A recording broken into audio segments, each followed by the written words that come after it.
Yes. Ricky Weiss, Eric Weiss, the writer, Eric Weiss! Like the characters who play out their scenes on this stage, the theater itself has quite a backstory. The story starts with a lake and a barn.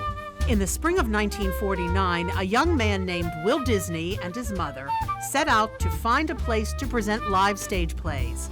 Driving south through Washington County, they came upon Cannonsburg Lake and a barn. It was a sheep farm, and they met with Farmer McDowell and asked if they could rent the barn to put on plays. I don't think he had any idea what they were talking about, but I think he liked the idea of renting the barn. Sonny Disney and her husband, Robert Fitchett, now own and run the theater. As a child, Sonny acted in plays here with her father.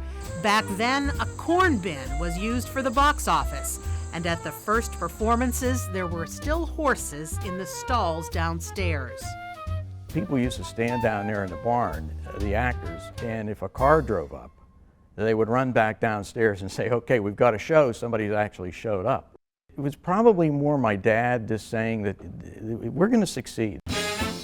This is going to happen. Dave Disney was just a kid then too, but he remembers many a cozy, crazy night in that barn.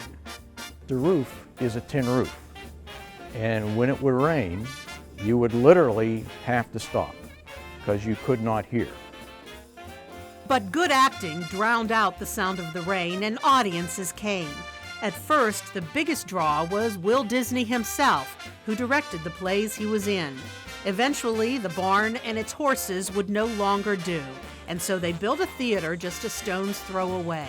And it is here, in this modest country space, that generations of theater lovers have told their stories and watched them.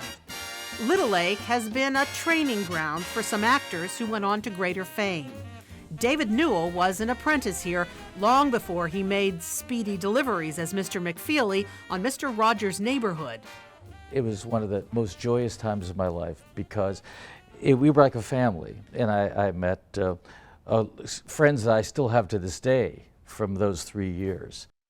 Newell is one of almost 1,300 actors who have worked at Little Lake.